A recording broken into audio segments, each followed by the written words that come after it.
Ujue mwanangu Kai amekuchagua uwe mke katika familia hii.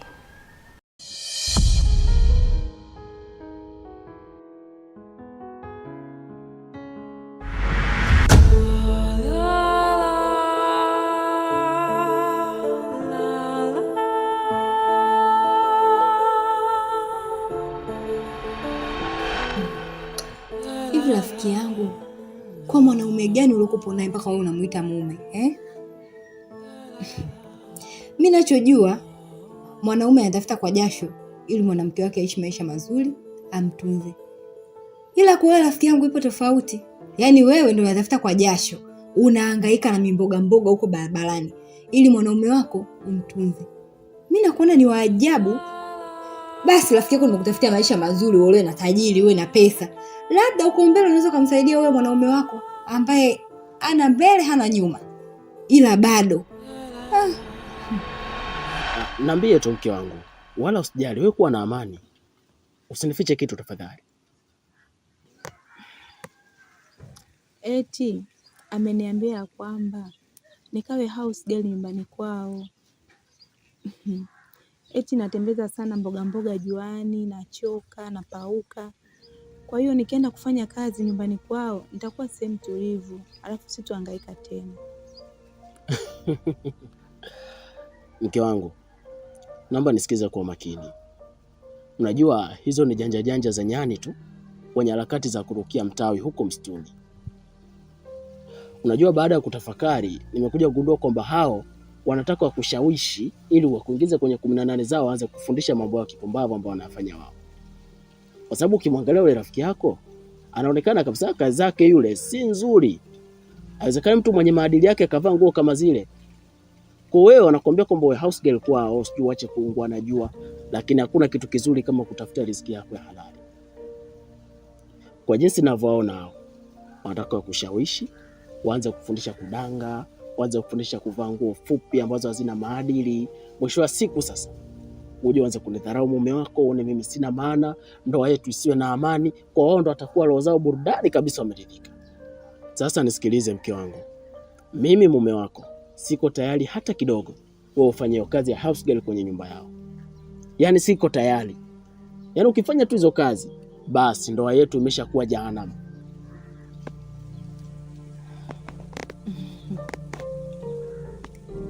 Wewe umesema nani apige?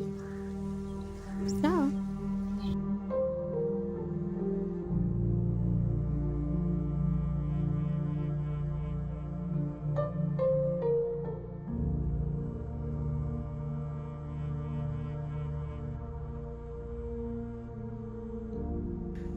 Yaani huwezi amini Zawadi.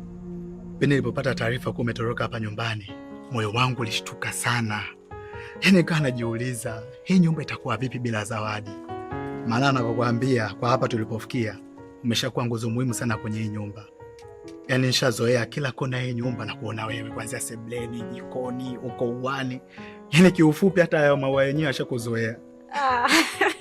Sijui tungeishije bila. Mimi mwenyewe nilikuwa najisikia vibaya sana kakaangu nilipokuwa mbali na nyumbani. Maana nimeshawazoea. Nilikuwa nawachukulia kama ndugu zangu kabisa, ni wakuzaliwa na nyinyi. Kwa hiyo ilitokea tu mistake, bahati mbaya. Naomba mnisamehe kwa hilo. Bahati mbaya vipi Zawadi? Wewe unapenda kutuweka roho zetu juu juu wewe. Hebu subiri kwanza. Au sikute shemeji ndo alikushawishi uondoke huko ndani? Hapana kaka, ipo hivyo, ni bahati mbaya tu. Hapana nini, wewe funguka, mimi ni kaka yako, kuna baadhi ya mambo tutaweza tukaelekezana. Wewe kama shemeji.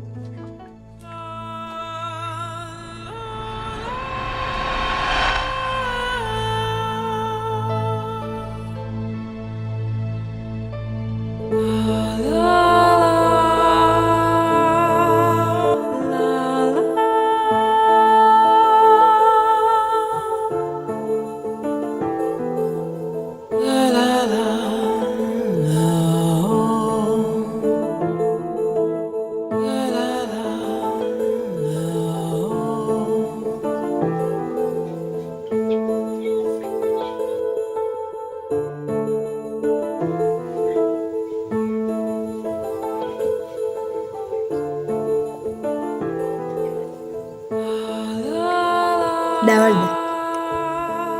Dawalda.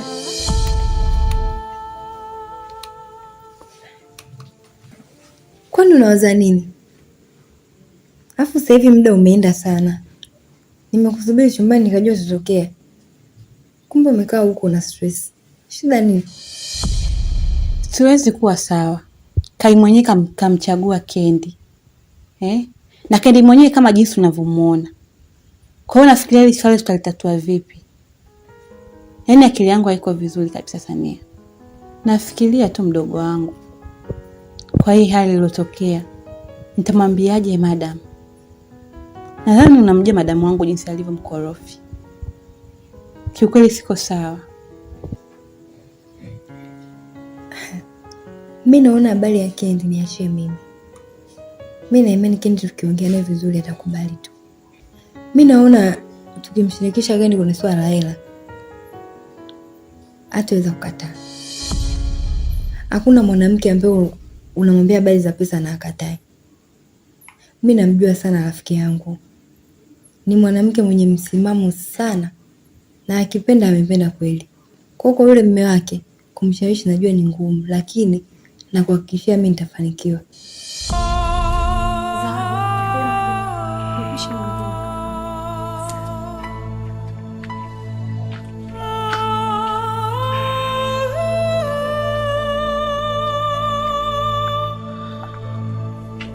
Unajua mwanangu, sasa hivi unatarajia kuwa mume wa mtu. Kwa hiyo huu karibu wako wewe na Zawadi mimi haunifurahishi. Kwa sababu siku zote hakuna ukaribu wa kati ya mtoto wa kike na mtoto wa kiume. Urafiki mwisho wa siku kinatengenezeka kitu. Mwanzo wa ukaribu ndio mwanzo wa kuingia kwenye mahusiano.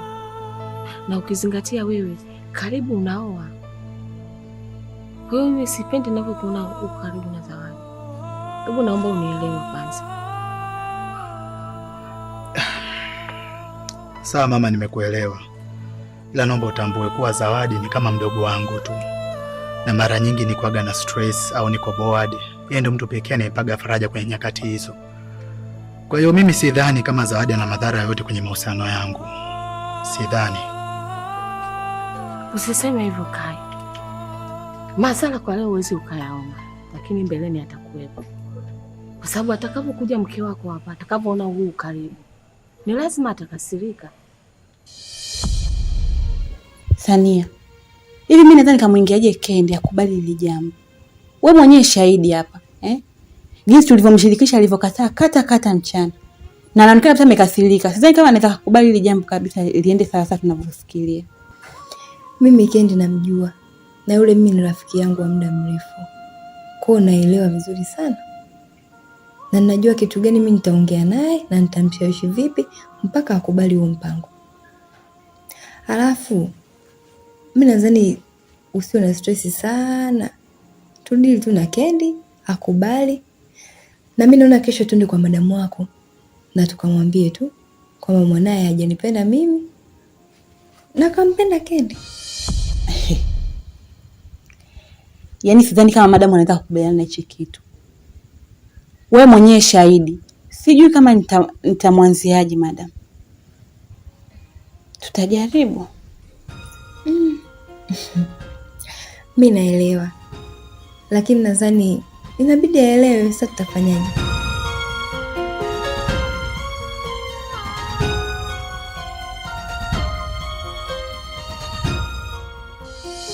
Alafu kitu kingine, mbona mchumba wako au mke wako mtarajiwa ni mrembo sana? Wewe unachozuzuka na Zawadi ni kitu gani? Hebu niangalie sana mtoto wangu. Mimi tabia sitaki kuisikia au kuiona tena. Nielewa ninachokuambia. Zawadi mchukulie kama dada ya kazi tu huko ndani na sio vinginevyo. Nadhani umenielewa ninachokuambia. Fine. Nimekuelewa.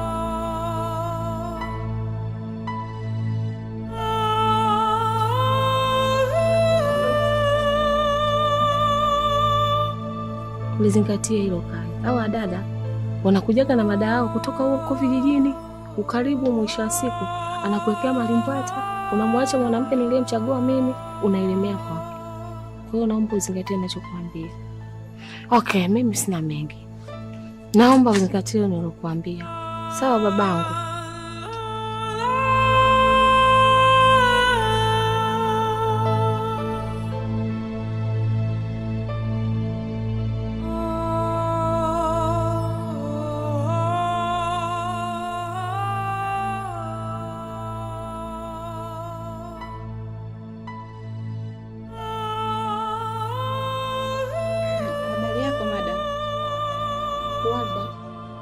Umefikia wapi? Tumeshamjua binti aliyechaguliwa na Kai. Ni nani huyo?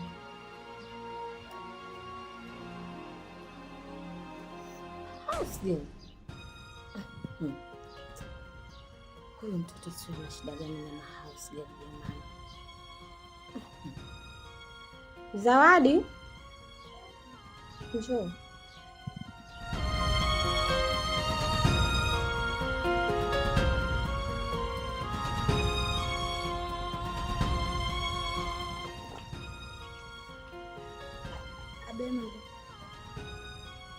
Unashinda kusalimia wageni. Shikamoo. Unasalimia juu juu hivyo, unaimba mapambio? Ndio unasalimia wima hivyo. Unaimba mapambio? Piga magoti usalimie wageni. Shikamoo. Malaba. Nenda ukanichemshie maji ya moto uniweke kwenye chupa. Sawa? Nyanyuka sasa, unasubiria nini? Nije nikunyanyue au? Dada vipi? Ni kwa ajili yako mama yangu.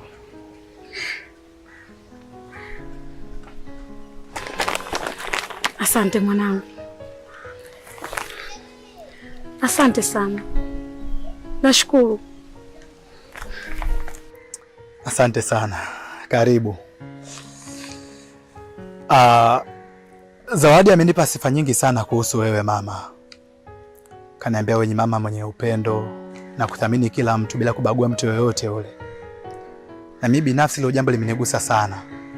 Kwa sababu wewe ni jirani yetu. Na ukiangalia unampenda kila mtu bila kubagua mtu yoyote. Basi nikaona isiwe tabu na mimi nije kwako nichukue baraka 1 2 3. Lakini ukiachana yote hayo mama, Zawadi ni binti ambaye anafanya kazi ngumu sana pale nyumbani. Anajituma sana. Na ukiachana yote, ila pia hiyo ja kikwazo yeye kutokuja hapa nyumbani na kukusalimia na kuletea zawadi ndogo ndogo kama hizi. Kwa mimi kama muungwana, hilo jambo limenigusa sana. Kama Zawadi anaipokea pesa ndogo pale nyumbani, bado anakujali mtu kama wewe. Mimi ni nani nisije hapa kukutembelea na kukuletea zawadi? Kwa mama yangu, mimi nilikuwa naombe kwako. Naomba sana niwe sehemu ya familia yako. Na maanisha niwe mmoja wa watoto wako. Mwanangu, mimi nishakupokea. Karibu sana. Karibu mwanangu. Mwanangu Kai. Zawadi ni mwanamke mzuri sana. Mwanamke alofundwa akafundika. Mwanamke mwenye nidhamu, mwenye maarifa, mwenye akili, anaujua baya na zuri. Mwanamke anaujua nini cha kufanya. Mwanangu Kai,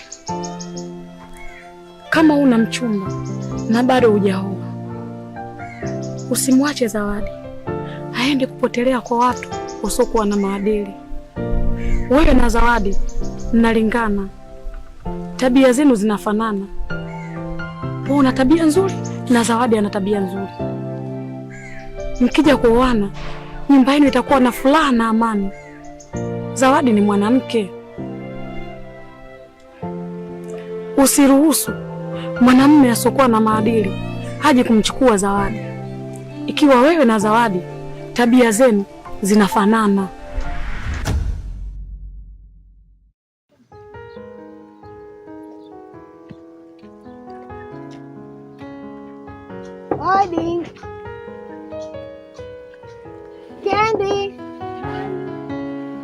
Hai kipenzi yangu.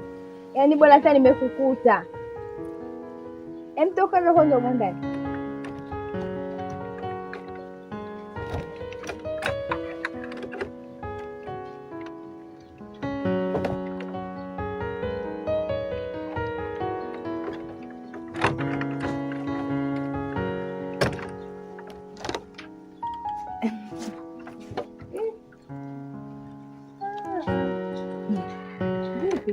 Poa, karibu.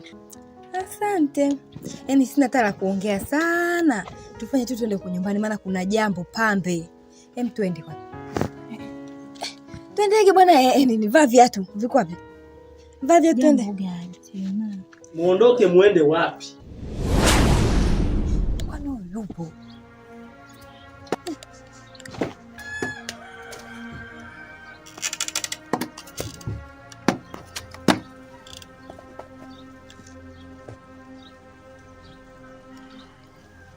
Yaani nimekaa humo ndani na kusikia mtoto wa kike unaongea unajimaliza.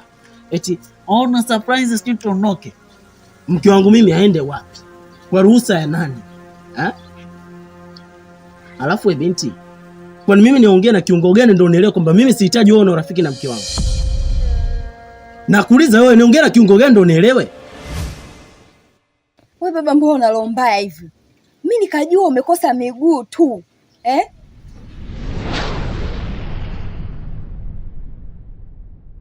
Kumbe na roho pia huna nzuri, si ndio? Hivi huyu mke wako mke wa aina gani ambaye anaongea na watu? Hata nyani huko mapolini wana nyani wenzao ambao wanaongea na wewe nani yani? Vipi wewe? Yaani mke wangu anaweza kuwa na rafiki na mtu yoyote lakini sio wewe. Hebu jiangalie mavazi yako ya kipumbavu ambayo hayana hata adabu unayoyavaa. Lakini mume wangu. Nyamaza. Naongea mimi, naomba ukae kimya. Wewe binti, mavazi yako ambayo unayavaa ni mavazi ambayo hayana heshima. Na ndio maana sihitaji uwe na rafiki na mke wangu. Kwani hutaki kunielewa? Hapa nguo gani ya ajabu ambayo mimi nimeivaa? Mimi nimekuja tu kumchukua rafiki yangu tu tukaongee. Mimi nguo gani hapa ajabu ambayo nimeivaa hapa ambayo unaiona wewe? Hapana. Mungu kakunyima miguu, kakunyima akili, kakunyima pesa, kakunyima kila kitu. Na sijui rafiki yangu ilikuwaje wewe ukaenda kuolewa na mtu kama huyu. Mbona ajabu hivi? Shut up.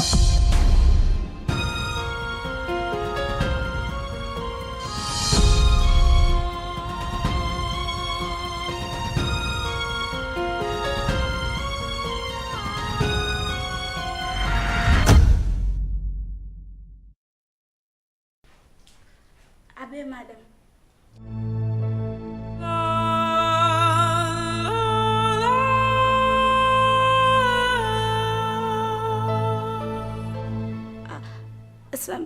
Nilikuwa namalizia kuosha vyombo jikoni alafu ndo nije Nimekuuliza tangia lini ukaniamkia upo wima namna hiyo? Piga magoti chini.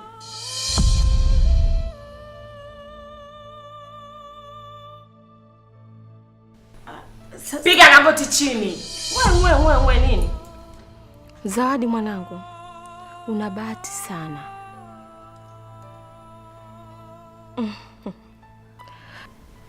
Ujue mwanangu Kai amekuchagua uwe mke katika familia hii.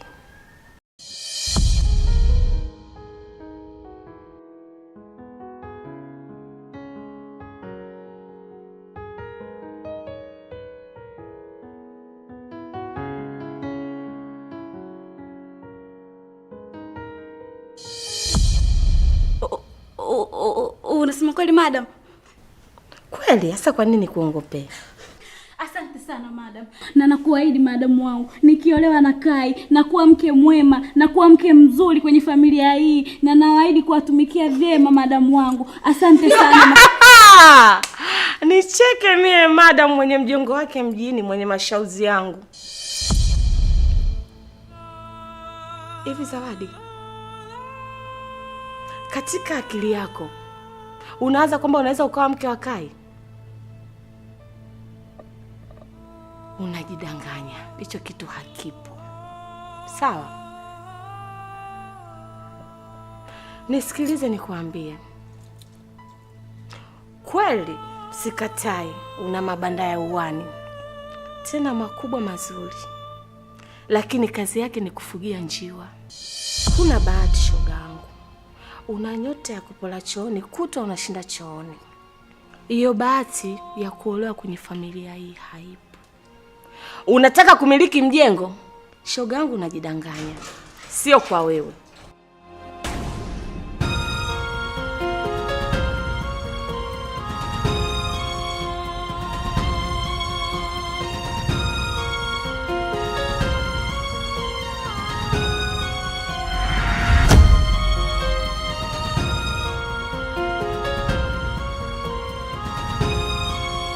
Hivi wewe binti wajikuta muone, si ndio? Na kuuliza wajikuta muone? Wewe, tuondoke, achana na huyu maana simuelewi hata anachoongea. Twende. Huyu hawezi kuondoka popote bila idhini yangu. Huyu ni mke wangu mimi. Mpaka nitakapomruhusu mimi ndo atanyanyua mguu wake hapa na kuondoka. Yaani wewe utaondoka, huyu atabaki. Huyu ni mke wangu mimi. Alafu wewe kama wajikuta muone, mimi ni muuni kitambo. Yaani hapa Dar es Salaam mimi nimezaliwa hapa, nimekuwa hapa. Hakuna uni wote ambao nisiofahamu. Alafu sijizime data. Upo nyumbani kwangu. Nitakufanyia kitu ambacho hutaweza kukiamini. Naomba ondoke. Ondoka nyumbani kwangu.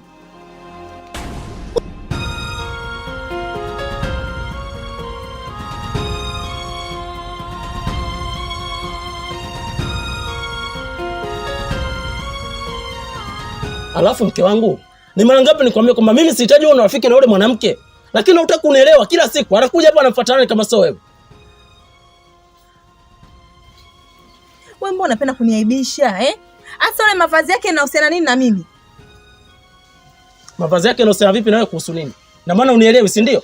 Mara zote nakwambia mtu analisi tabia kutoka kwa mtu wake karibu. Na maana unapokuwa na rafiki na yule, mwisho wa siku nao utaanza kuwa kama yule. Ndio kitu ambacho sikihitaji. Kila siku nikwambia hutaki kunielewa. Tasha, huyo Sania rafiki yangu sio leo wala jana. Rafiki yangu wa muda mrefu tu. Mbona hizo tabia za kiuno unazosema mimi mbona sijaziiga? Wala hayo mavazi yake. Wewe vipi, mbona unapenda kuniaibisha? Yaani wewe kila siku una kazi ya kuniaibisha tu hapa mtaani mpaka unanichosha. Wewe Kendi. Mke wangu. Wewe Kendi. Kendi.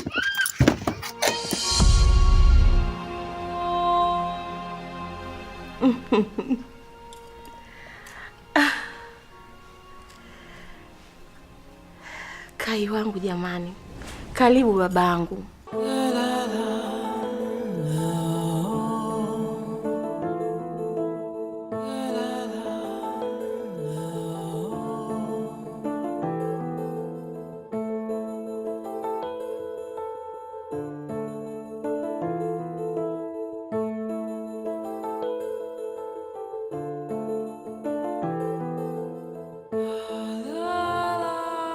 Wewe vipi? Yaani dada, mimi naomba ya mambo yaishie hapa hapa. Mimi nimeshindwa. Yaani sitaki tena kabisa kuendelea na hayo madili yenu. Hapo unavyoniona mimi, ningerudi hapa sina miguu au nipo hovyo hovyo. Kwa mimi sitaki kuumia. Jamani,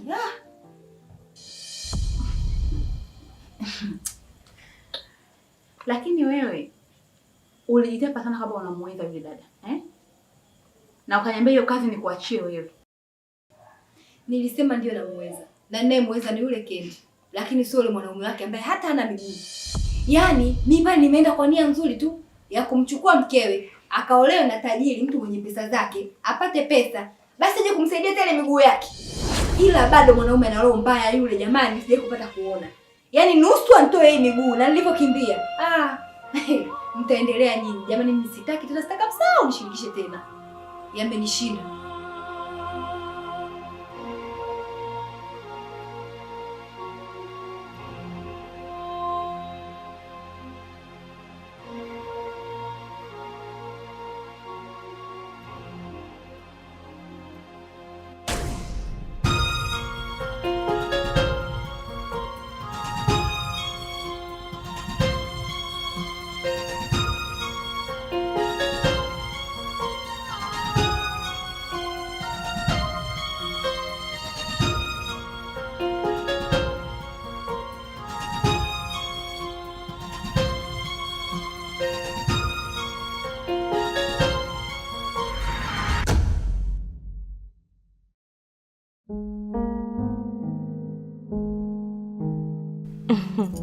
Nimefurahi sana mtoto wangu leo, yaani sio hata nikwambieje.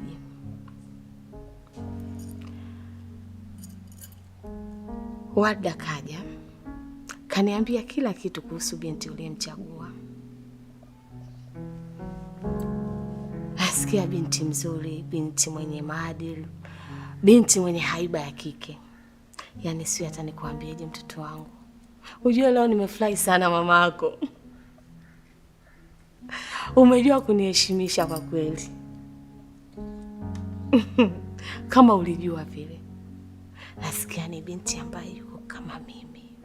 Mrembo, mzuri. Yaani ana sifa zote ninazozitaka mimi mamako.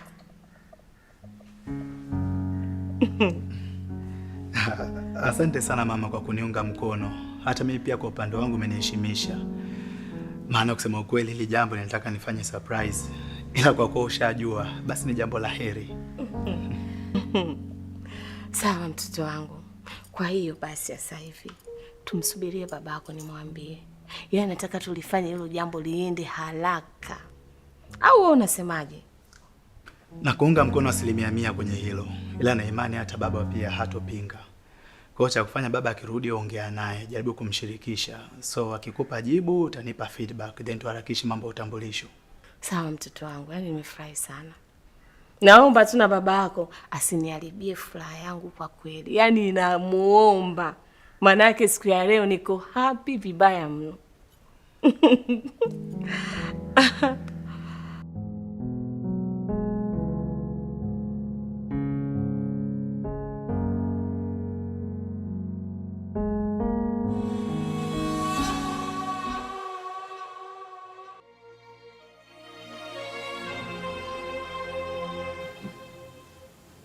Hivi ndugu zangu, mimi niwaambie mara ngapi? Mimi siwezi kuingia katika hili dini lenu. Mimi tayari nina mume wangu. Yaani naanza vipi jamani? Mimi hata leo imenisuta. Mimi siwezi kusema kweli. Kendi. Hapa tuongelee mapenzi. Tunaongelea maisha. Ile ni pesa. Na ukipata ile pesa itakusaidia maisha yako wewe na mumeo. Halafu hii wala hawezi kukuoa kweli. Wala haipo kwenye uhalisia. Yaani hii hapa ni kama maelewano. Umeelewa? Kwa hiyo wewe utakapoenda kufanikisha hiyo ndoa ukajiigizisha nini? Unapata hela zaidi ya milioni 20. Yaani imepungua sana. Milioni 20 kwenye akaunti yako. Wewe uone kama utabadilisha maisha. Samani. Yaani mimi hapo mimi sijaelewa. Yaani hiyo milioni 20 yani inakuwa kwa vipi yani? Yaani inakuwa yangu au ni sielewi, nielekezeni. Sikiliza Kendi, nikwambie. Hii ndoa kama alivyosema dada yangu, sio ndoa ya ukweli.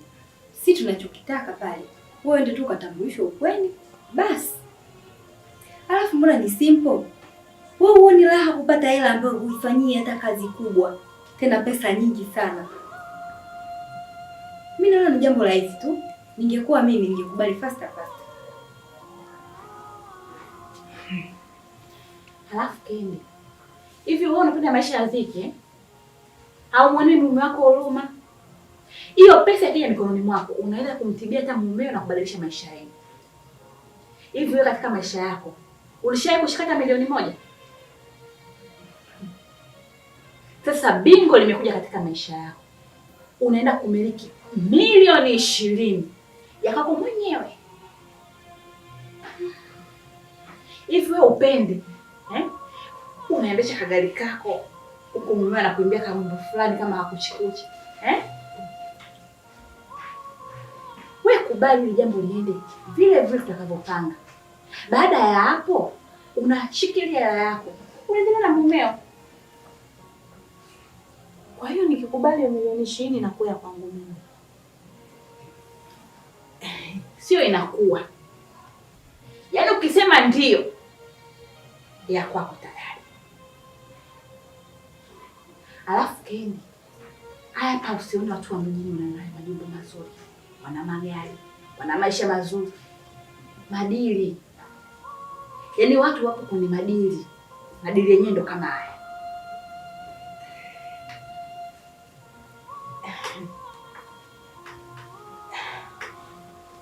Sikieni niwaambie, mimi nimekubali.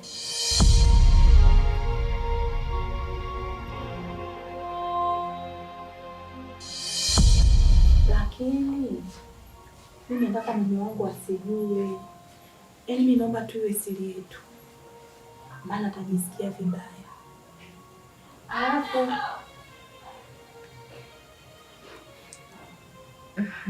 Alafu naomba mniahidi kwamba hii ndoa itakuwa ya uongo na sio ya kweli, maana mimi siwezi kuolewa mara mbili.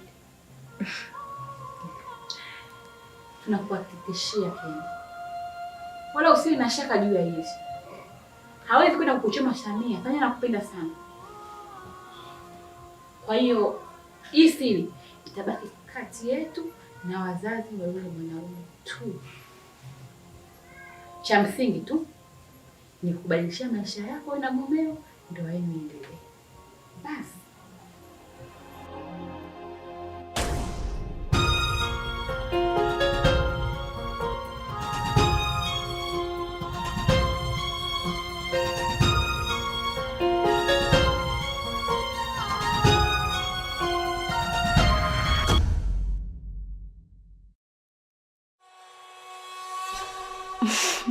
Hongera sana kaka Kai. Mama ameniambia umeshapata mwanamke wa kumuoa na hivi karibuni mnaenda kufunga ndoa kakaangu. Hongera sana. Asante sana Zawadi, na nimefurahi mno baada ya kusikia kwa mama shakujuza juu ya hili. Inaonyesha jinsi gani anakupenda na kuthamini kama mmoja wa familia yetu. Shukran. Ila mkeo kapata bahati sana ya kuolewa na mwanaume kama wewe.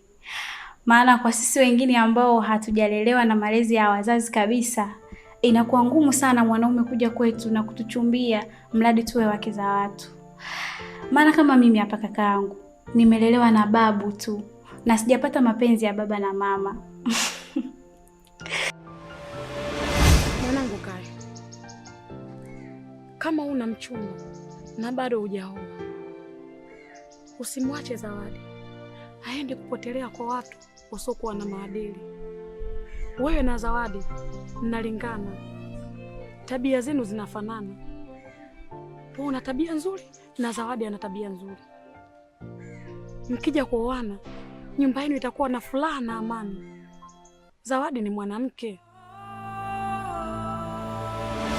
Kakai. Kaka. Na kama nilivyokuambia kakaangu, mimi sina hadhi kabisa ya kuitwa mke. Maana sijalelewa na malezi ya wazazi. Kwa hiyo hakuna mwanaume yoyote atakayetokea na kunichumbia mimi. Hakuna. Bora ulivyojijua. Hivi, yaani kwa haraka tu wewe mwenyewe ukijiangalia, ni mwanaume gani atatoka huko alipotoka aje kuchumbie wewe? Hivi. Huyu ndio mwanamke huyu? La. Shoga yangu wewe sahau tu. Utatupikia hapa mpaka ukome. Shut up. Unaona mdhihaki mwenzio hali ya kuwa wewe sio mkamilifu. Hivi ukijiangalia kati ya wewe na Zawadi, nani hana sifa ya kuwa mke wa mtu? Maana mimi nafahamu vizuri sana. Na kwa jinsi ninavyoona, wewe ndio huna sifa na kigezo cha kuwa mke wa mtu.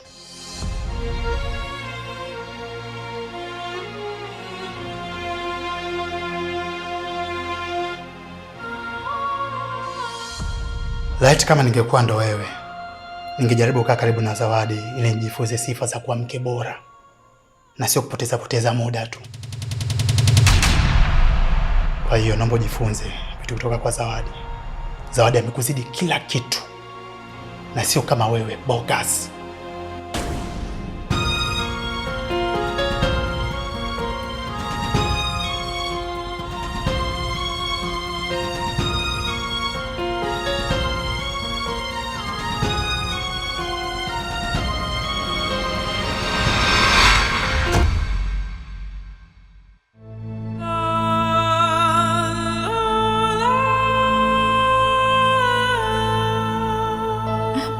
lazima nifanye maamuzi.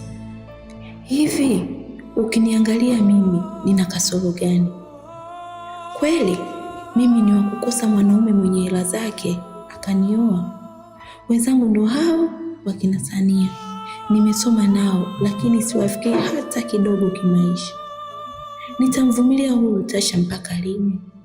Na ukiangalia huu mguu wake hata sioni kama una dalili ya kupona.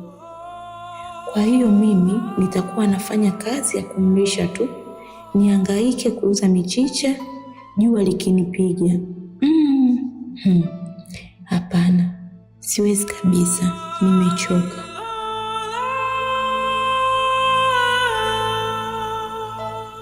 Mke wangu,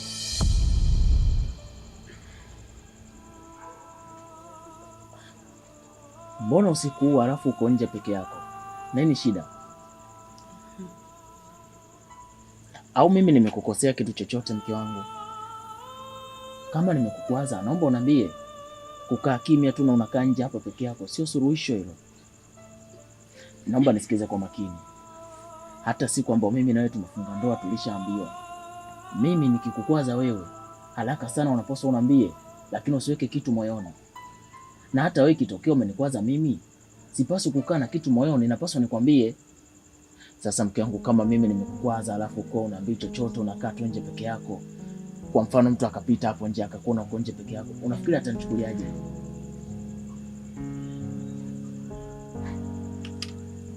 Oh.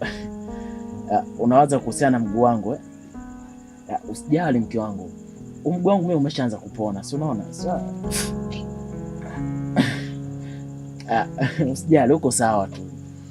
Na muda sio mrefu nitarudi kwenye kazi yangu. Na nikisharudi kwenye kazi yangu hakutakuwa na changamoto nyingine yoyote ile. Na nikuahidi tu, pindi nikifanikiwa kurudi katika ile kazi, mshahara wa kwanza nitakaopokea, yaani mke wangu, nitakununulia gauni zuri ambao na imani utalipenda sana. Najua kila mtu atanilaumu na nitaonekana mbaya mbele ya macho ya watu. Ni lazima niangalie maisha yangu. Na ukiangalia mwanaume mwenyewe ni handsome, ana pesa, kwa hiyo atakuwa msaada sana kwenye maisha yangu. Kwa hiyo Tasha, utanisamehe sana. Ni lazima nifanye maamuzi kwa maslahi yangu.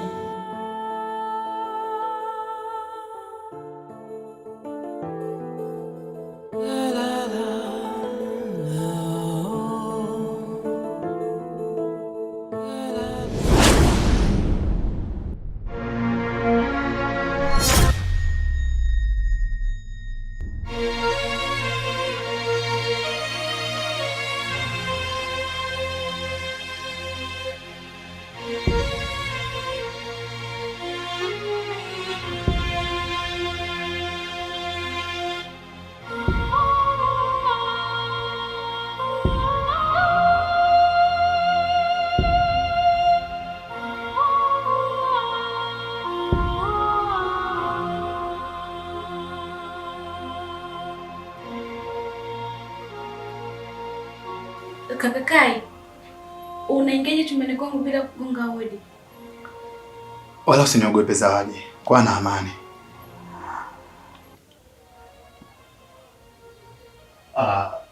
Leo nilikuwa na hamu ya kuongea na wewe, maana kuna mambo yalikuwa yanahitaji tuzungumze. Na vipi mama akikukuta chumbani kwangu? Usina na hilo wala usijali, maana nishachukua hatua stahiki zote na hakuna mtu yoyote aliyeniona kuingia huko ndani.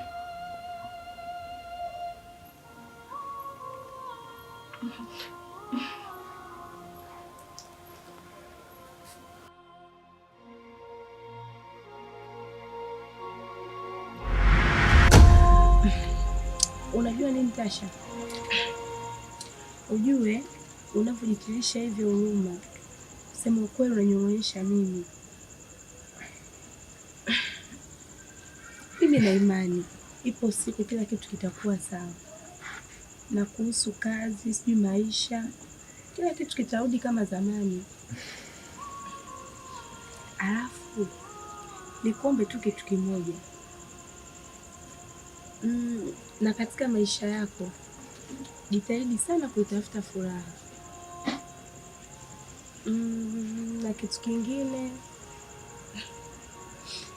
amani pia itawale ndani ya moyo wangu.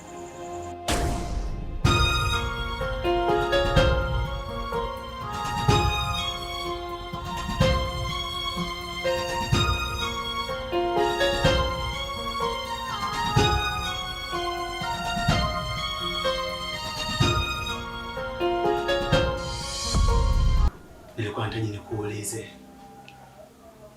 na nimechagua kuuliza wewe kwa sababu ni mwanamke ulifundwa ukafundika na umelelewa kwenye maadili bora kabisa. Kwa hiyo nina imani hata swali langu utanijibu ipasavyo na kwa uweledi. Hivi kwa upande wako, mke bora anatakiwa kuwa na sifa gani?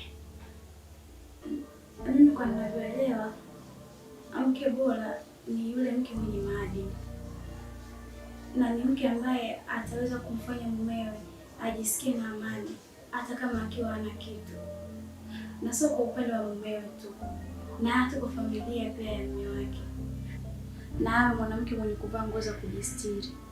Hivyo ndio ninavyoelewa mimi. Na pia nasikia umepata mchumba Kai, na na imani na wewe mchumba wako atakuwa ni mke bora kwako, atakuwa ni mwanamke mwenye kujiheshimu sana, na nakuombea iwe hivi.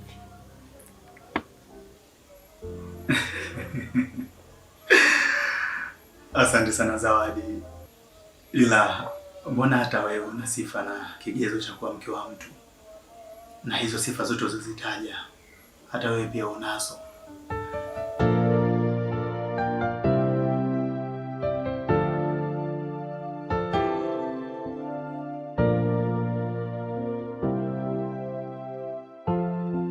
Hivi haujawahi kufikiria hata siku moja na wewe kuja kuolewa?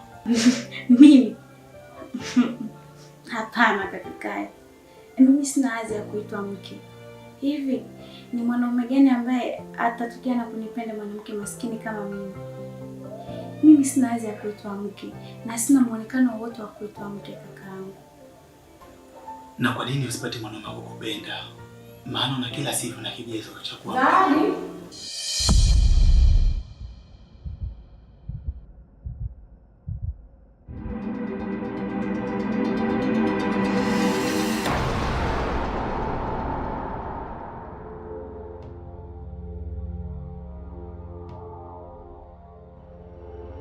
Mama Pinky.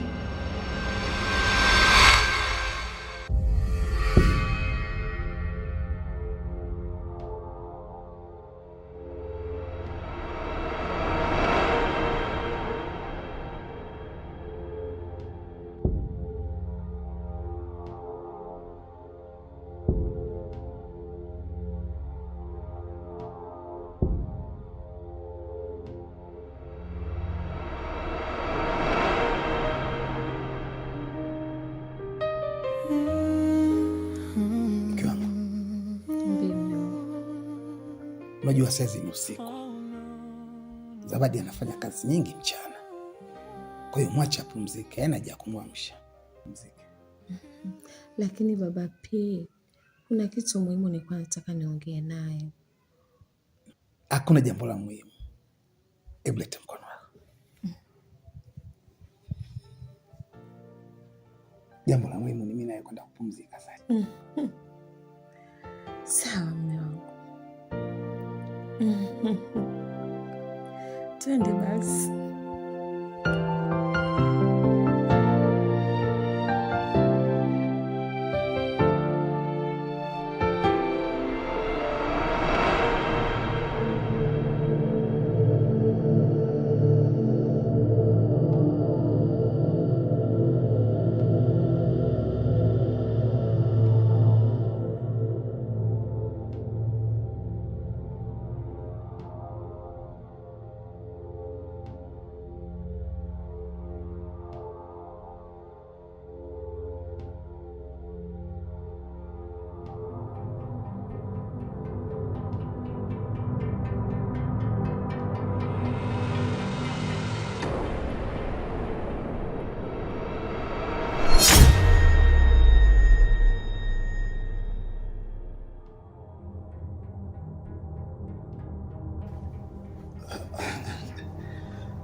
Zawadi.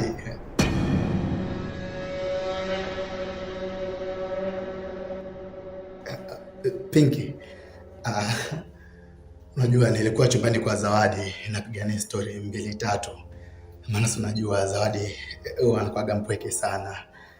Ana mtu wa kubadilisha naye mawazo, kwa hiyo nilikuwa namwelekeza baadhi ya vitu tu.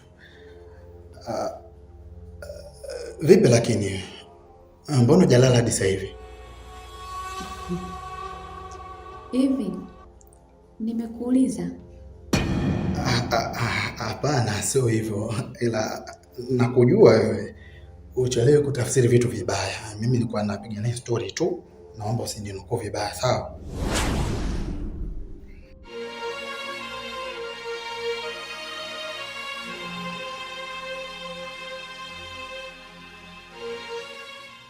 Au unafikiri nitakusemea kwa mama kama wewe ulivyonisemea?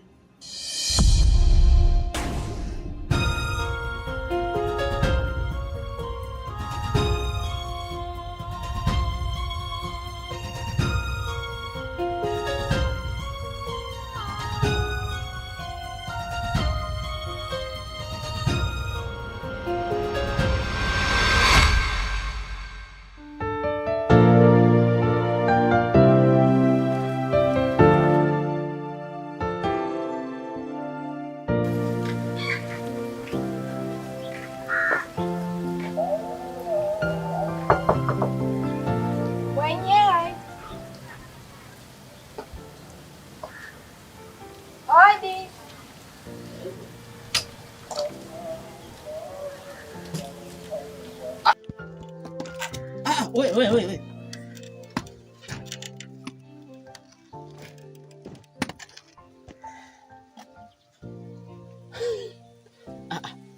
Sasa unakimbia unaelekea wapi? Wakati wewe mwenyewe unafahamu kabisa kitu ambacho mimi nawe tulikuwa tunagombana mara kwa mara ni mavazi yako. Lakini sasa hivi shemeji yangu umekuja hapa kwa heshima, umevaa kistaarabu. Sasa tena naendelee kukufokea, au nikufukuze? Hapo mimi tena nitakuwa na shida kwa kweli. Karibu sana. Asante shemeji yangu. Mwenyewe nimeamua tu nibadilike. Nimeona hata mavazi ninayovaa hayaleti kitu chochote kwa jamii. Kwa hiyo nimeona hata nikivaa hivi mwenyewe hata nakuwa huru kutembea. Yaani shemeji, ukiwa hivyo mimi na wewe kunakuwa hakuna ugomvi wowote ule. Yaani napenda ukivaa kistaarabu kama hivyo. Njoo hapa masaa 24.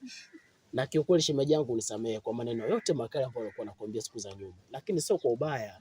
Nilikuwa natamani uwe kama hivyo ubadilike shemeji yangu. Bila shaka umekuja kumfuata pacha wako, si ndio? Nimemfuata. Hilo limeisha shemeji, hamna shida. Popote unaweza Kendi. Msomari mke wangu. Jamani njoo msomari wangu, huku pacha wako amekuja. Yaani shemeji, leo umenifurahisha kuliko kawaida. Wewe Kendi.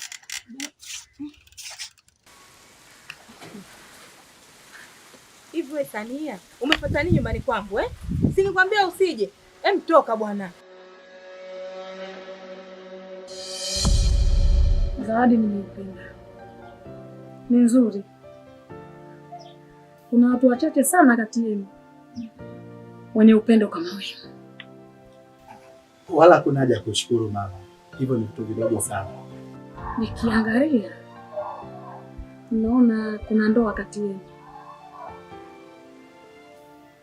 Ndoa ya baraka na upendo huu.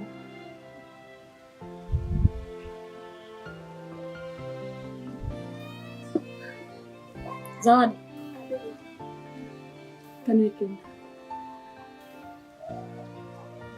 Alafu naomba unichemshie chai.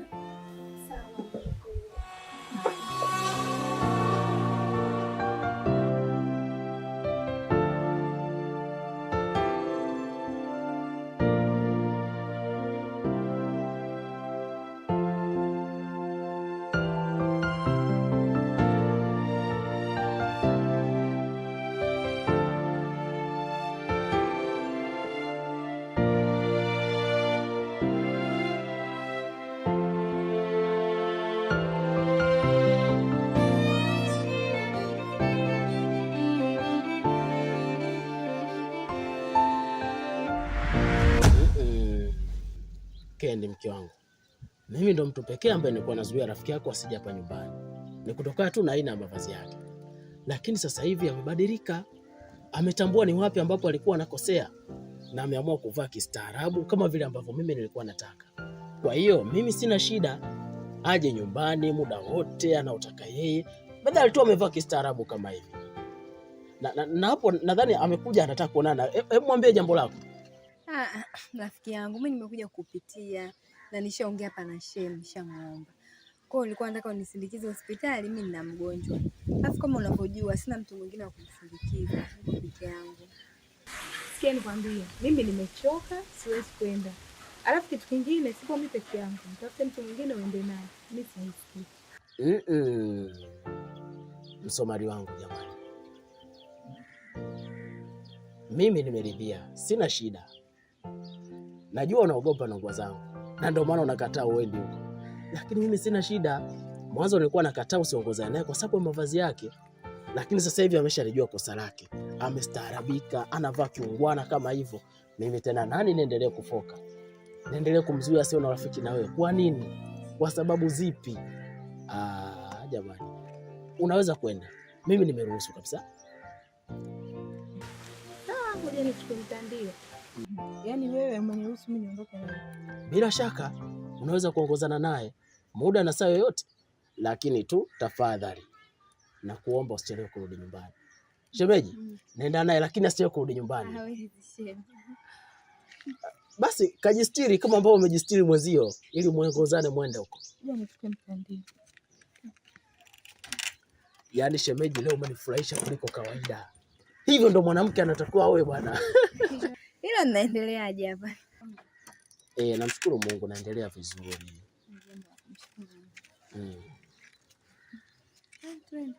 Sawa, nendeni lakini tu tafadhali shemeji. Mimi naomba wahi kurudi nyumbani.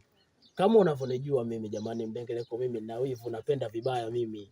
Natamani msomali wangu nimuone muda wote. Angalia mtoto jeli huyu. Kweli, hatuwezi kuchelewa shemeji.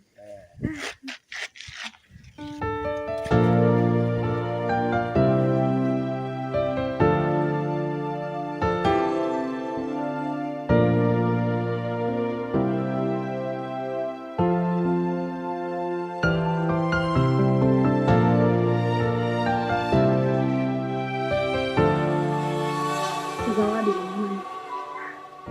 Na nikikuangalia wewe, naona kabisa ndoa yenu itakuwa ndoa yenye upendo na baraka.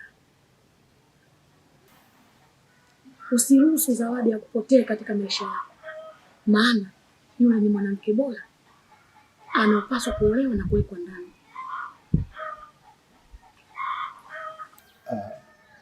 Sawa mama, nimekuelewa. Ila kwa bahati mbaya au nzuri, mimi tayari hapa nilipo nina mchumba. Na Mwenyezi Mungu akijalia siku za usoni, natarajia kufunga naye ndoa.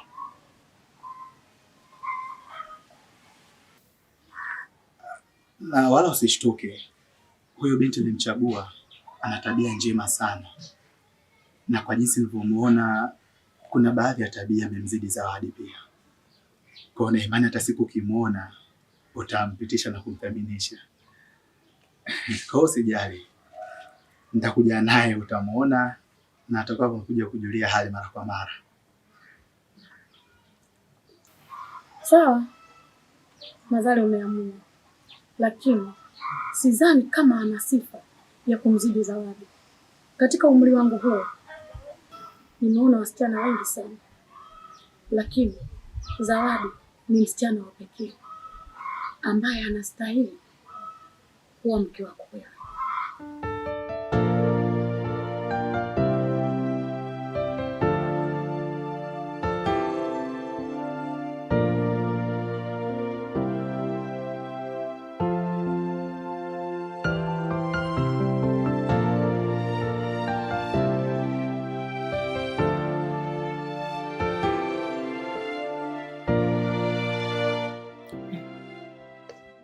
Hivi wewe Wada, wewe una akili kweli eh? Yaani niwachukue wazazi wa mwanaume niwapeleke kwa wazazi wangu. Kwani wewe hujui kama mimi nimeolewa? Sasa wazazi wangu mimi nawaambiaje yani kwa mfano? Kweni na akili hata kidogo basi. Kendi, wewe unamwona yule dada ni mtoto au? Yeye ajui kama umeolewa? Si anajua? Sisi tuna mpango wetu mwingine tofauti. Sisi tumeshatafuta wazazi wengine. Sawa. Kwa hiyo hao ndio utapelekwa wako zako waende kwa tambulisho. Sijui unanielewa? Alafu Kendi, wewe ni mtu mzima. Sisi hatuna akili kwamba tukataki wazazi wako ndio waingilie hili swala, Tunajua kwamba wewe ni mke wa mtu. Kwa hiyo wewe hiyo kazi tuachie sisi. Nadhani tumeshakuandalia kabisa. Yaani hili swala litaisha na hakuna mtu atakayejua wazazi wako hawatakulamba chochote. Nyinyi naona mko serious sana na hili jambo. Alafu mimi naona kabisa hii ndoa sio ya uongo, bali ndoa ni ya ukweli. Sasa vipi mimi niolewe huko? Alafu vipi kuhusu mume wangu? Yaani mimi niachike tena. Alafu nikirudi hapa mnikatae. Nianze kuzailika mitaani? Hapana kwa kweli. Katafuteni huko mtu mwingine. Mimi sitaki. Sitaki kabisa kuingia kwenye madiliano ya kijinga jinga. Hivyo kwa Kendi, unajiona special sana Kwa hiyo nasi tunapokubembeleza kila siku kama vile tunakunyenyekea. Kama hizo milioni 20 tunazitaka sisi. Haya ni maisha yako. Sasa una mambo mawili ya kuchagua. Nakupa risali moja. Wewe umeshanipa jibu kamili. Sababu mambo ya kila siku tunakaa tunabembelezana ndio nini? Alafu Sania, ongea na ndugu yako. Ongea na rafiki yako kabisa. Kama hawezi hii issue, ndafute mtu mwingine. Sasa anasema mambo ya kitoki. Tunakaa tunabembelezana kila siku na wewe si mtu mzima bwana.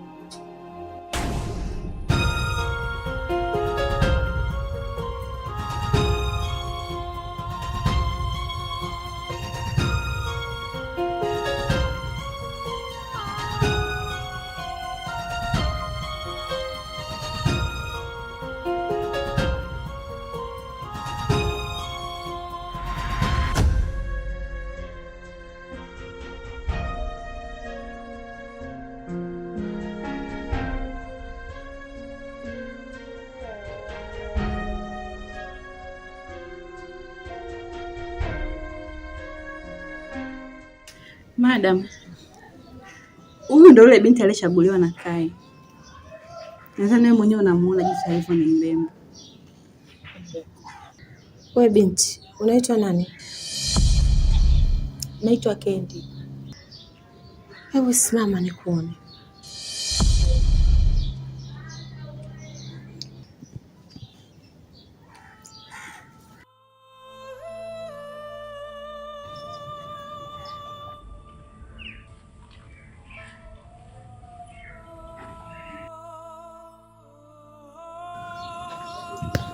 Geuka.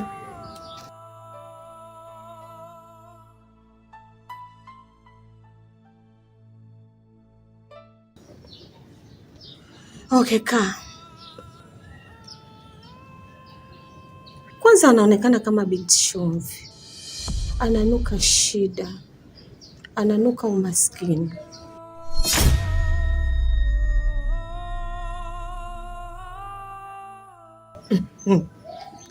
Ila sio mbaya. Eti binti, unafanya kazi gani? Madam, ni mfanya biashara. Anafanya biashara vyake vidogo vidogo. Si mkaaji nyumbani tu kama wasichana wengine. Biashara zipo nyingi. Anafanya biashara gani? Nauza mboga. Mboga.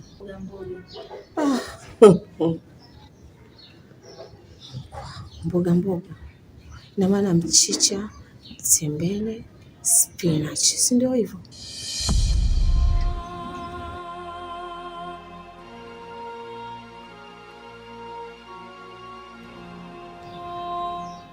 Kai bwana, kazunguka kote. Katafuta mwanamke eti muuza mboga jamani. Ila okay fine, sio mbaya. Anaonekana ana kibaby face kidogo. Si haba yani. Kwa hiyo Wada, kesho nitakutumia pesa kwenye akaunti yako. Umpeleke shopping. Awe na muonekano wa tofauti. Afanane na mimi, afanane pia na wewe mfanyakazi wangu. Sawa Wada? Sawa madam. Nakuhakikishia Atapendeza sana. Nadhani unaona jinsi alivyo mrembo, kwa hiyo urembo wake utaongezeka. Okay, sawa. Nitakie jioni njema.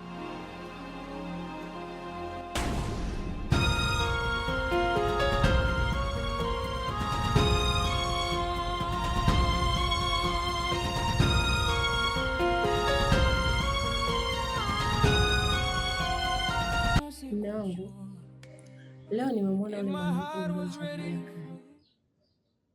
anaonekana ni mrembo sana, alafu anaonekana amelelewa katika maadili mazuri, ni mpole, ni mstaarabu, yaani ni mwanamke mwenye haiba ya kike. Sawa, kama wewe umempenda, nadhani na mimi niko pamoja na wewe, maana haujawahi kufanya chaguo baya kwangu. Sawa mume wangu, nakupenda sana mume wangu. Sasa kuna jambo moja, kwa kuwa umeshaonana naye, amekuja umemuona, cha msingi fanya na wewe siku sasa uende ukaone wazazi wake. Baada ya hapo sasa tupate kupanga naye atakuja lini nipate nami kumuona.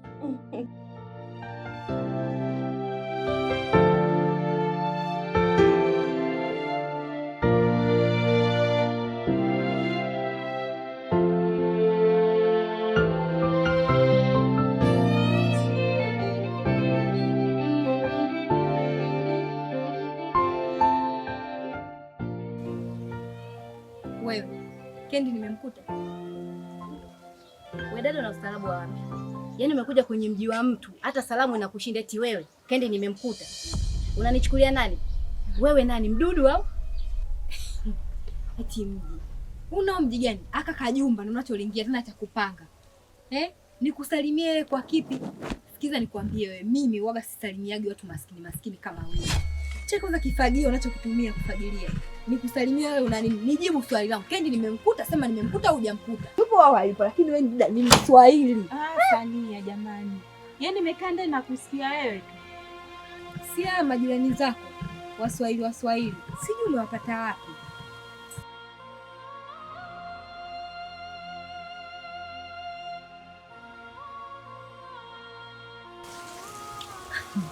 Yaani shoga yangu, huu mguu unaouona hapa, nimekuja kukufuata wewe. Unavyoona huko, Dawalda kashafanikisha kila kitu. Kashawapata wazazi feki. Kilichobaki ni kwenda wewe tu ukatambulishwe ili uweze kupata mtoto yako. Ni wewe.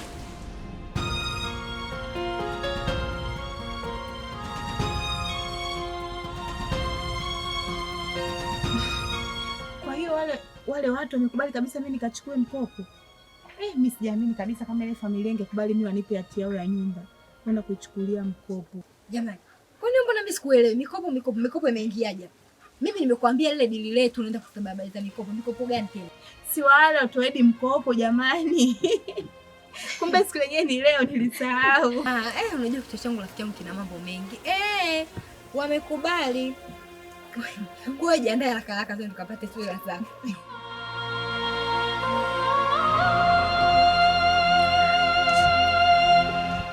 Umbea tu. Kufagia umeacha kusikiza sokuhusu.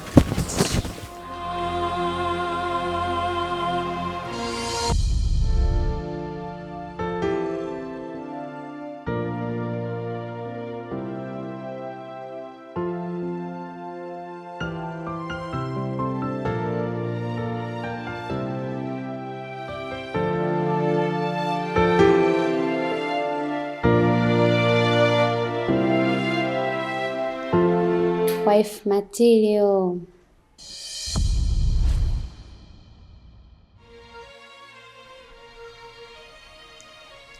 Leo nyumba nzima hawapo. Wamekwenda kupanga mipango ya ndoa ukweni. Yaani namaanisha kakaangu amepata mwanamke mzuri wa hadhi yake. Wanaenda kuoana. Hili sijui limekaaje kwa upande wako, kijakazi wetu. We nini? Sikutaki, wala sikupendi. Unanihitaji tu kwa sababu gani? Unasiza nikaa na wewe, sikupendi kaka. Wewe kelele. Ala? Jiangalie hivi. Nini sasa?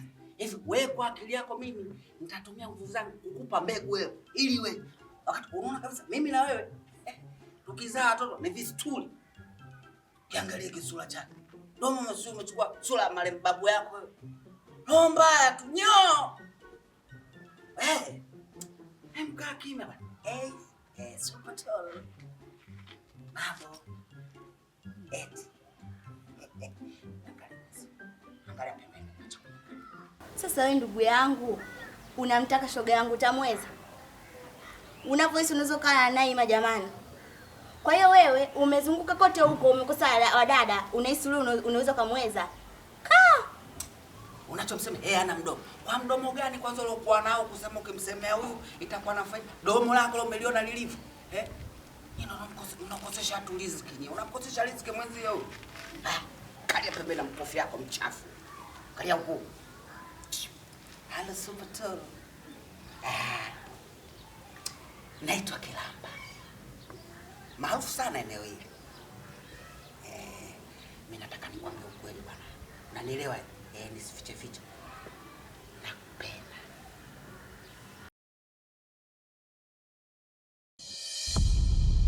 Mimi najisikia furaha sana. Maana hili ni jambo la heri. Na ukiangalia hata mimi nilikuwa namuombea Mungu sana ili mradi kaka Kai apate mwanamke wa kumuoa.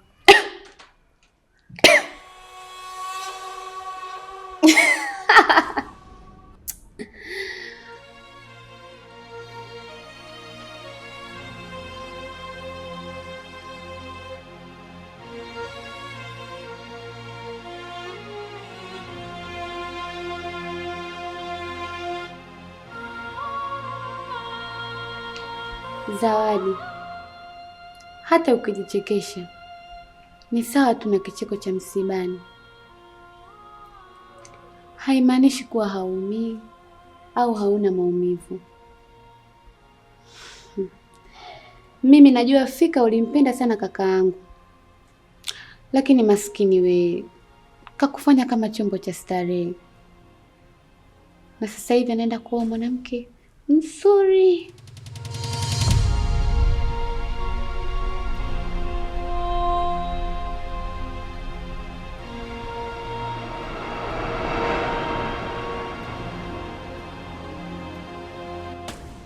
Wewe umenipenda mimi?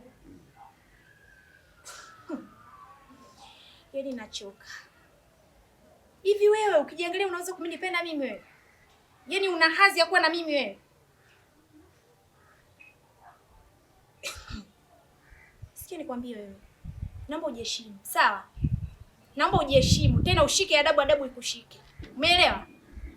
Yaani ukimwona mtu sio kumvamia tu ambapo unajisikia wewe. Umesikia? Yaani tena uwe na adabu. Hivi unaanza kuwa na mimi wewe? Sikia nikwambie.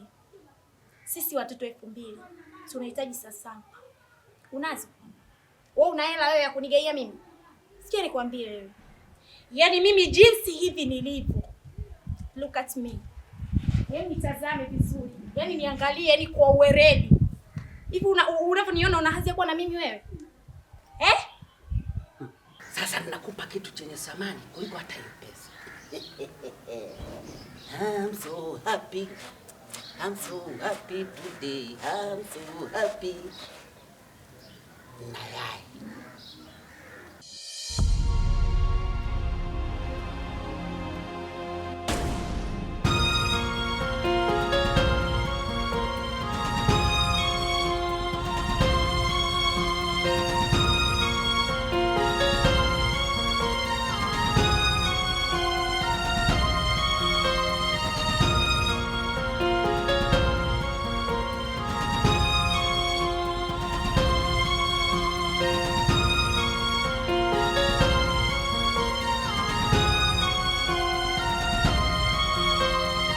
Bado sijamaliza kukupa dozi yako.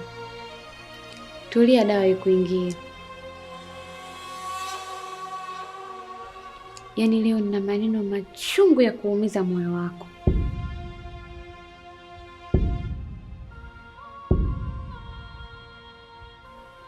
kaa kutulia binti.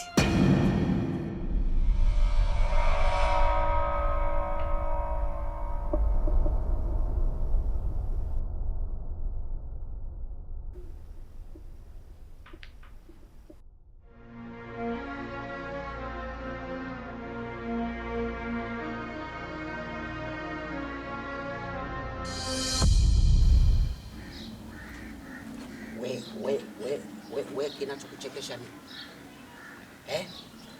Nakuuliza kinachokuchekesha nini we kenge wewe? Afu wenge dele, acha umbea. Unanisikia? Nishakwambia wewe sikutaki, siwezi kupoteza mbegu zangu. Kiangalie kwanza. Ndio maana kimechukua sijui sura ya nani. Afu hivi ndio vinakujaga kuaga vichawi hivi. Chukua mama. Halafu ngoja nikwambie. Utaamua wewe. Ulikaange mchuzi, ama ulipige chips, au ukiona labda ulichemshe alafu upate na maziwa yale fresh ya moto, unaongeza vitamini afu sio hili tu. Sasa hapo nyumbani mama, kama tunaenda zetu magetoni hapo mjengoni nyumbani, nimeyapanga hivi tray zima mpaka hapa.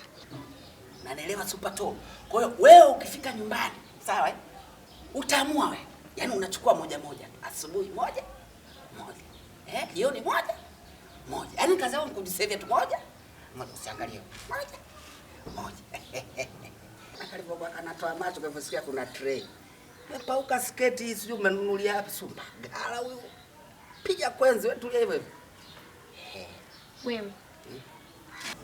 Yaani nilivyosikia kitu cha samani, yaani nikasema unaenda kutoa kitu yaani kumbe unakuja unanitolea yai. Yaani kwa hiyo mimi hapa samani yangu mimi ni yai, si ndio? Hivi una akili timamu?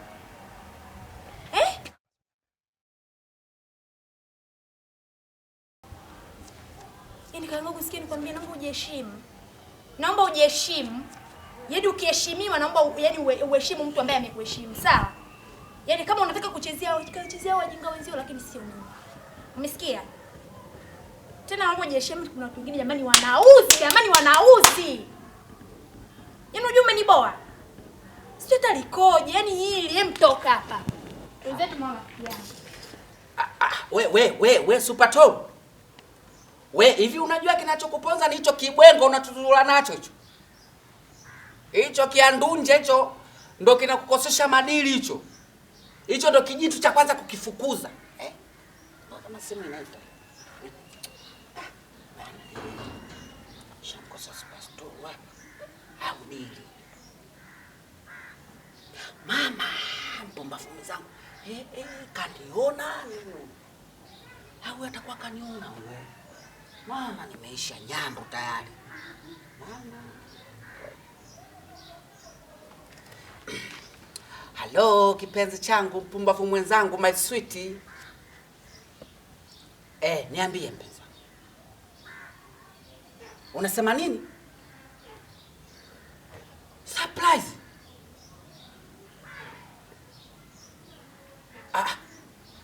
Sasa surprise gani huko mabondeni huko polini huko? Hapana, usiwe bana, hebu unasikia? Wewe upumbavu usipitilize. Unaenda mabondeni huko utakuja kuliwa na nyoka huko, unasema kuna surprise gani? Haya, nakuja. Sawa, nakuja. Jamani. Surprise gani? Mtu anakuambia njoo kuna surprise yako mabondeni polini. Huyu ana nini huyu jamani mpumbavu? Asije akawa na surprise ya kujinyonga huyu. Huyu anajinyonga, nishamjua mwezi mchanga huyu. Vidonge ajano huyu. Jamani vidonge ajano huyu. Ajano vidonge. Ajano vidonge jamani huyu. Oh, maskini Zawadi. Pole. Wanaume ndivyo walivyo. Mwanaume anaweza kumfanya mwanamke mpumbavu kama wewe kuwa chombo cha starehe. Kama kakangu alivyofanya, alikuwa anakuja kwako akiwa na haja zake, anakutumia wakati wowote anapotaka. Oh, maskini. Huku akiwa na mwanamke wake mrembo anayempenda kutoka moyoni. Na ndo huyo anaenda kumwoa. Pole.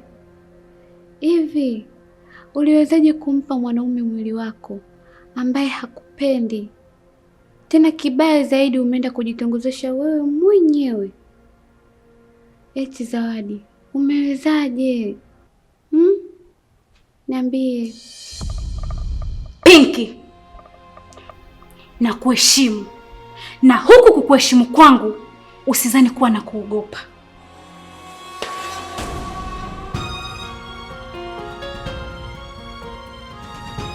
Na kwa kuwa umesema hakuna mtu yoyote humu ndani baina yangu mimi na wewe, ninaweza nikakupiga, nikakugaragaza, nikakuua, halafu wazazi wako wakakuta maiti na wasijue sehemu yoyote nilipokimbilia.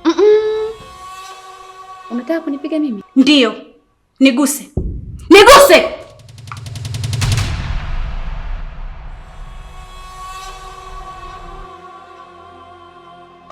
Yaani hizo hasira zako ungekuwa unazitumia kwenye kilimo kijijini kwenu, sasa hivi ungekuwa tajiri mkubwa wa mazao.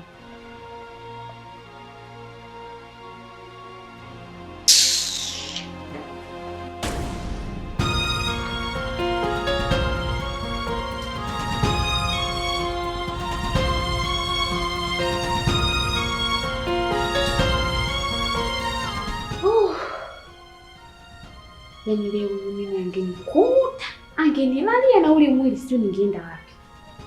Okay, uzuri nimempa vichana vyake na vimemwingia.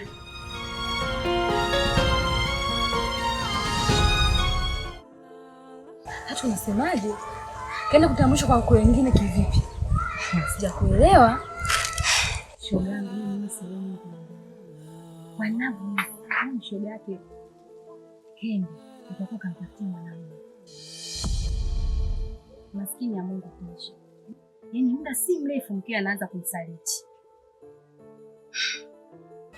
Tumwambie ukweli. Hapo kwenye kumwambia ukweli wewe inakuhusu nini? Umwambie ukweli wewe yanakuhusu nini? Ile ni ndoa. Wewe unajua uchungu wa ndoa? Wewe unajua uchungu wa ndoa? Wewe ushaolewa? Hapo ulipo hata bwana kukuruhusa huna. Mambo yote ongezisi wenye ndoa. Na hapo ndipo pa kujifunza. Marafiki wengine sio marafiki. Nipo msichana nilimwona muda tu kama ana tabia mbaya, kwamba hana tabia nzuri, na nilijua tu kama atakuja kumbadilisha mume. Sasa hapo ujifunze. Aswasa wewe ambaye huna mume. Mimi mwanzo na mume wangu na nampenda, naipenda ndoa yangu kama unavyoniona. Yaani kama mambo yenyewe ndo haya ndoa yako hivi, bwana niwe single kwa kweli. Siwezi. Yaani wewe ndio maana mimi sikwambiagi vitu vyangu. Kwa sababu nikikwambia wewe kifua chako compressor imekufa. Unjue wewe kuvumilia vitu na nina vingi tu na sitakwambia kwa sababu wewe uvumilivu huna.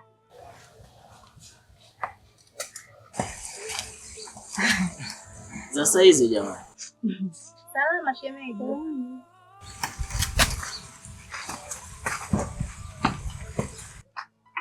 Wewe ndio hivyo. Huo mdomo wako ufumbe. Hayo mambo ya umbea wewe yakuhusu. Achana naye kabisa. Yaani kama mambo yenyewe ndo haya ndoa yako hivi, bwana niwe single kwa kweli. Siwezi. Yaani wewe ndio maana mimi sikwambiagi vitu vyangu. Kwa sababu nikikwambia wewe kifua chako compressor imekufa. Unjue wewe kuvumilia vitu na nina vingi tu na sitakwambia kwa sababu wewe uvumilivu huna. Subiria yako. Yako yanakushinda. Wewe unajua ndoa wewe? Nikikuuliza hapo wewe ndoa unaijua?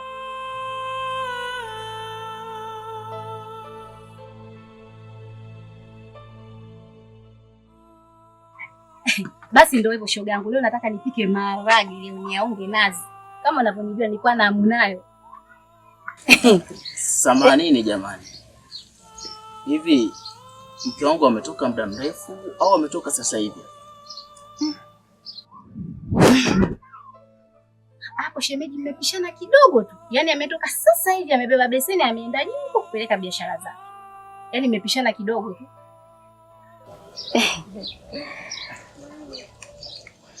Sawa, hamna shida.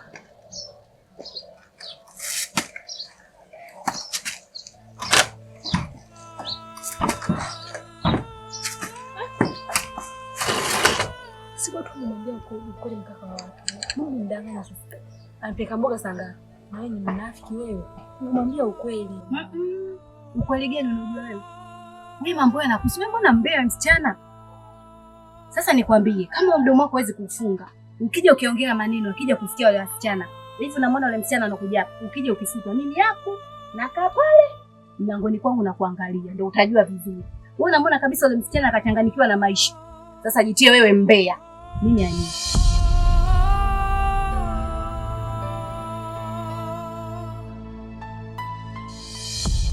Jamani, karibuni sana. Okay, asante sana. Madam, hawa ndio wazazi wa Kendi na wazazi wangu. Huu ndio ule ugeni ambao niliwaambia utakuja leo. Karibuni sana. Asante. Hapa ndo nyumbani. Japokuwa taratibu zimekiukwa, sisi tumewapokea. Ilibidi umlete mshenga. Sisi kwanza tuseme tunaomba mtusamehe sana. Ni kweli hili jambo alitakiwa aje mshenga, lakini nikaona kwamba mambo ya mshenga yatakuwa mambo mengi sana. Nikaona bora tu nije mimi na mtoto wangu ili mambo yasiwe mengi. Kwa hiyo natanguliza mtusamehe sana baba na mama. Mimi nimependa sana familia yenu, nimempenda sana binti yenu. Zewe binti yenu mmemlea katika maadili, anaonekana ni mtoto mzuri, anaonekana ana nidhamu, yaani anafaa kuitwa mke wa mtoto wangu. Kwa hiyo nimefurahi sana yani. Lakini pia naomba niwashukuru wakwe zangu watarajiwa kwa kunithibitisha na kuridhia kumuoa binti yao. Asanteni sana. Na mama, mimi sioni kama kuna haja ya kuchelewesha hili jambo. Mimi nadhani tukamilishe taratibu zilizobaki. Kama anavyosema mtoto wangu. Au unasemaje baba? Sawa, Mwile, mimi nimekusikia. Na isitoshe, samani ni kitu cha kawaida kutokana, hili ni swala la muhimu, ndoa ni swala la muhimu. Hiyo kuchelewa kwenu, siji kuja hapa, siji kufanyaje, hiyo sisi tumewasamehe. Na hapa mnapotuona hamwezi mkajua kwenye mioyo yetu. Kwanza mimi kama baba nina furaha, yani nina furaha ya ajabu. Sijui hata siku hiyo itakuwaje, siku ya ndoa hiyo. Unaona? Kwa mantiki hiyo sio wiki inayokuja. Ni mkitaka kuoa hata leo nitoeni muoe, hata kesho, nafasi yenu na siku zenu. Karibuni, hapa ndo nyumbani. Yaani mimi nasema sina mengi sana. Cha msingi nitoeni tumuoe. Nakaza mwendo niende mbinguni. Nakaza mwendo. Wewe unaenda jimu wakujaza mwili wako mafuta kwa kula kubloila wakati una vilima kama hivi. Kupunguza wezi. Sasa wewe mtu unang'ang'ania kwenda jimu kuondoa mwili kitambi. Mikuku ya broiler umekula mwenyewe, umejaza mafuta mwilini. Vilima kama hivi vipo. Sio kama mimi hapa. Afu nipombavu mwenzangu jamani.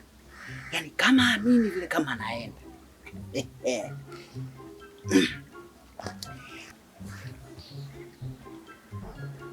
Halo.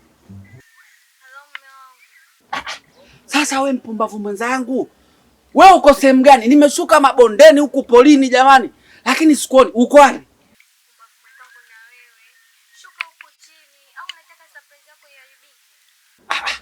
Sasa hiyo surprise gani hiyo? Surprise tunaletana mapolini huku jamani. Mimi sijawahi kuona surprise kama hizo. Mimi ninachojua surprise sehemu nzuri mapolini huku. Sasa nisikilize. Hiyo surprise yako unaoleta mapolini huku, wewe nikikuta umeniandalia kipande cha muogo, nakwambia kabisa, huu mlima utanipandisha kwa kunibeba, sawa? Nimekusikia. Wewe sema tu mimi sipendi ujue. Haya basi shuka. Haya nakuja.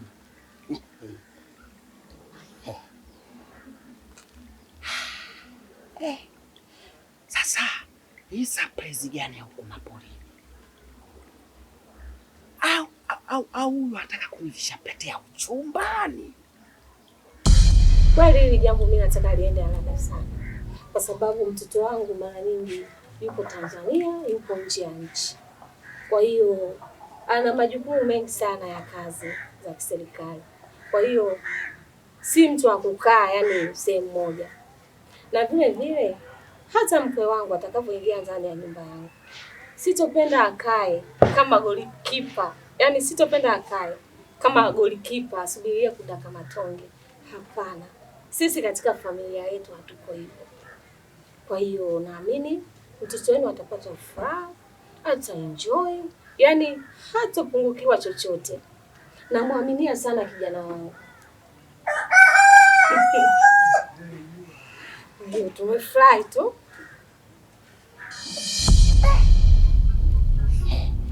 Sasa kama anataka kunivisha pete ya uchumba, angeniandaa ili na mimi niandae machozi. Kwa sababu vitu kama vile mtu lazima ulie bwana.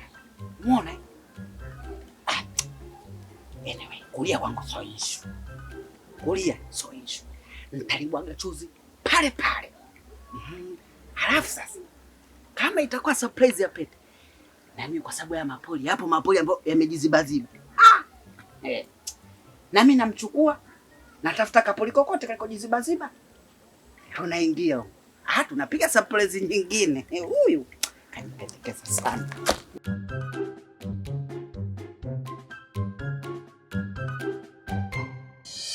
Samahani jamani. Bado nazungumza.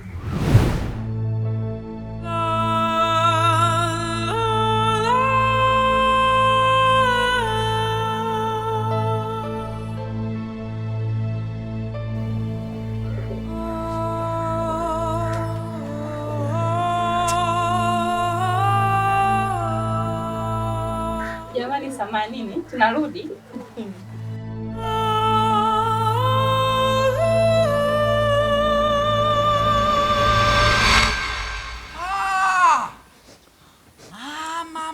Mama. Jamani. Yaani hata kama ndo upumbavu, mke wangu sasa wewe umepitiliza. Ndo nini sasa?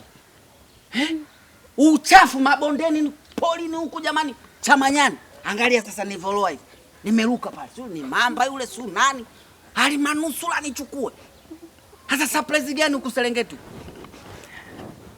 Mke wangu, wewe unajijua kabisa ni mtoto mzuri, mrembo.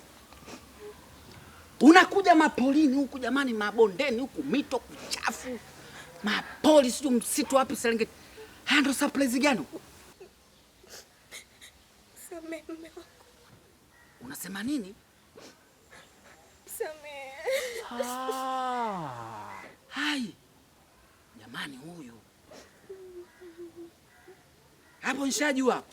Hapo unaniomba msamaha kwa sababu umenidanganya. Umenishusha kwenye mapoli huko nimekanyaga maji.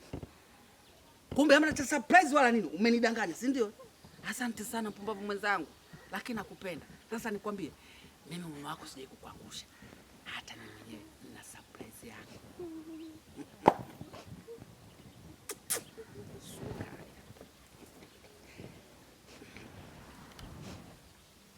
Nayai. Surprise. Sawa. Chukua. Chukua bwana. Wala usiogope. Sawa? Usiogope. Mimi sijakasirika. Unadhani nimekasirika? Hata sijakasirika, maskini ya Mungu. Yaani hata kama mimi hata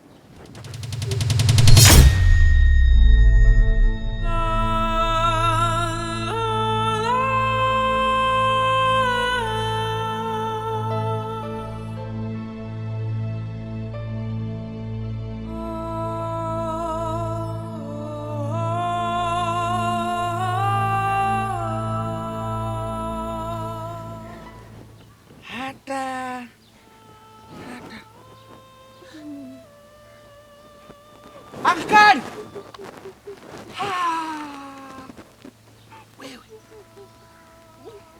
Wewe kwani ungesema kama umetekwa wewe? Umenichomesha? Umeshindwa kutegua bomu. Sasa hapa mimi sina nafasi. Sawa? Mimi kama nkoti tu. Hapa sina nafasi. hapa ni huo, utakutana nyumbani.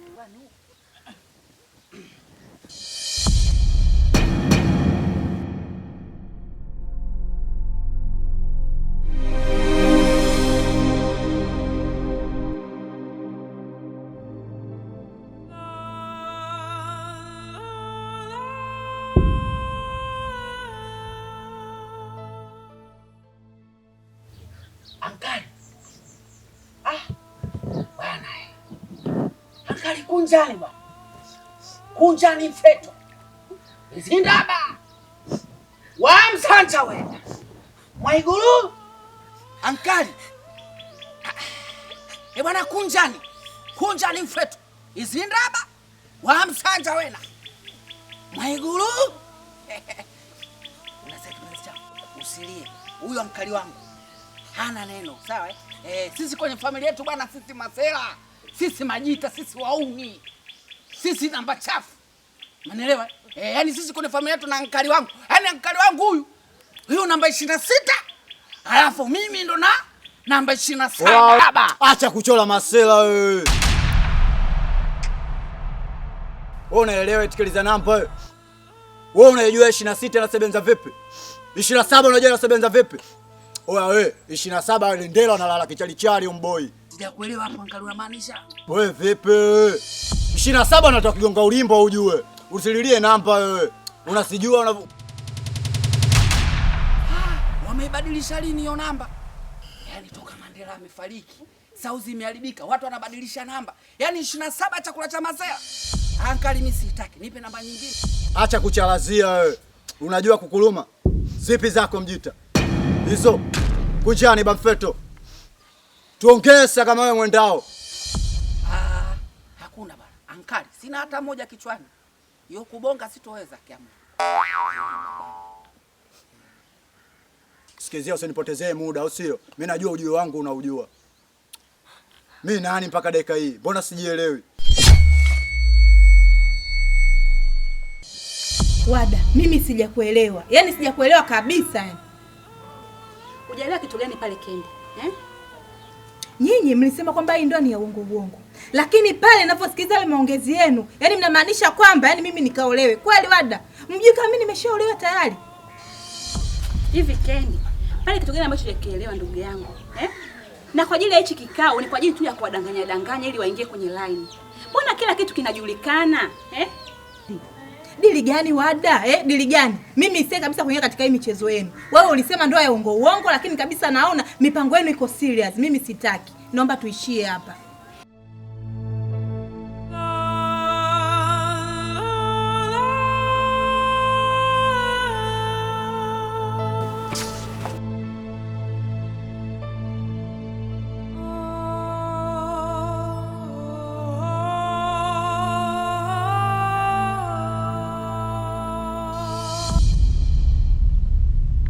Wewe nani? Oa, sikiliza ujue mimi namtaka bi mkubwa wangu. Bi mkubwa wangu mimi upo wapi? Oa, afu mpaka dakika ya mwisho unajua wewe ndio umeniwezesha mimi kukanyaga zangu kule ujue maisha yale. Kwa nini mimi umenipeleka South? Una maana gani? Afu mchongo wa mwisho unaniwekea mimi blanketi au sio? Nisielewe chochote. Kumbe mimi bi mkubwa wangu yupo ujue. Afu wenyewe kumbe ana relax tumesha kweli. Oa, mimi natubu. Shaka nchi za watu sina mama sina baba ujue. One time nilitamani hata msaada bi mkubwa. Wanaambia mimi mama yangu yuko wapi?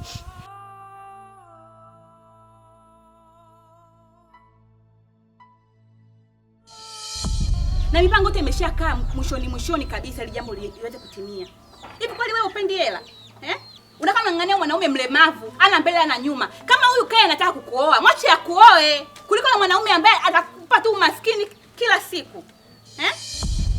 Kwa hiyo wewe nia yako ndio ilikuwepo hii Kwa hiyo upo kabisa serious na mpango wako. Sikia nikwambie mimi nimeolewa, alafu siwezi kuolewa mara ya pili. Nenda kaambie wale ndugu zako sijui akina nani pale kwamba mimi Kendi sihitaji tena hiyo michongo yenu.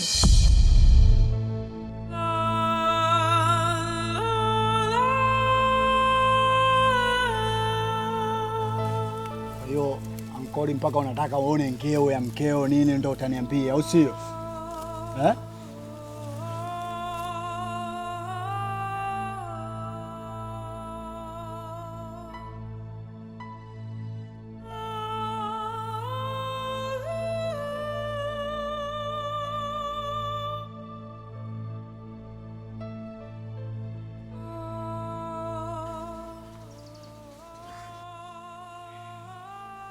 vyovyote kufanya naweza kwa wakati huu. Ankoli, mimi na wewe sitaki tena tuwe maadui.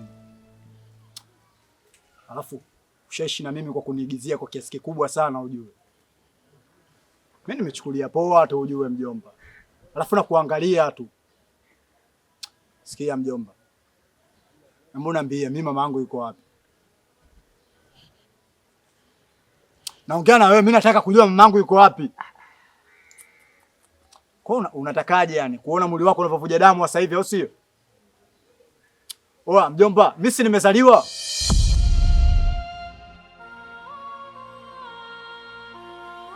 Afu nishaishi maisha ya peke yangu kule. Mjomba, mimi nishalala nje, sina msaada mtu yoyote yule. Kuna wakati mjomba ulifikia kupata hata msaada wa kivuli tu cha mama, lakini nilikosa. Oa. Mbona unachukulia kila rahisi mjomba? Mbona mamangu mimi yuko wapi?